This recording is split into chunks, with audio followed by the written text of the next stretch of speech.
সমুদ্রে মাছ ধরার নিয়মিত নিষেধাজ্ঞার মেয়াদ এবার 7 দিন কমিয়ে 58 দিন করেছে মৎস্য ও প্রাণী সম্পদ মন্ত্রণালয়।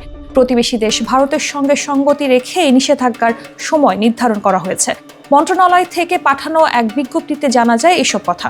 মাছের সুষ্ঠু প্রজনন ও মৎস্য সম্পদ সংরক্ষণের লক্ষ্যে দীর্ঘদিন ধরে এই দাবি করছিলেন সংশ্লিষ্ট ব্যক্তিরা। বিজ্ঞপ্তিতে বলা হয়, দেশের সামুদ্রিক জলসীমায় মাছের সুষ্ঠু প্রজনন, উৎপাদন, সামুদ্রিক মৎস্য সম্পদ সংরক্ষণ ও টেকসই মৎস্য আহরণের জন্য 15 এপ্রিল থেকে 11 জুন পর্যন্ত 58 দিন সব ধরনের মৎস্য আহরণ নিষিদ্ধ থাকবে।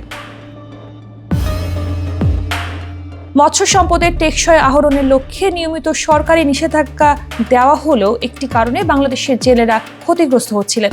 তারা যখন সমুদ্রে মাছ ধরা বন্ধ রাখেন, তখন প্রতিবেশী দেশ ভারতের জেলেরা ঠিকই মাছ ধরেন। তাদের কেউ কেউ বাংলাদেশের সমুদ্র সীমায় অনুপ্রবেশ করে মাছ শিকার করেন। এ কারণে দীর্ঘদিন ধরে মৎস্যজীবীরা প্রতিবেশী দেশের সঙ্গে মিলিয়ে নিষেধাজ্ঞার সময় ঠিক করার দাবি করলেও তা মানা হয়নি। এ পর্যন্ত প্রতি বছর 20 মে থেকে 23 জুলাই পর্যন্ত 65 দিন বাংলাদেশের সামুদ্রিক জলসীমায় মাছ ধরা বন্ধ থেকে আসছে। অন্যদিকে প্রতিবেশী ভারতের আওতাধীন বঙ্গোপসাগর এলাকায় 61 দিনের নিষেধাজ্ঞা 15 এপ্রিল শুরু হয়ে 14 জুন শেষ হয়। এতদিন বিষয়টি দৃশ্যত উপেক্ষিত থাকার পর রাজনৈতিক পট পরিবর্তনের পর মৎস্যজীবী প্রতিনিধি সহ অংশীজনের মতামত নিয়ে সাগরে মাছ ধরার সময় পুনর্নির্ধারণের উদ্যোগ নেয় মৎস্য অধিদপ্তর।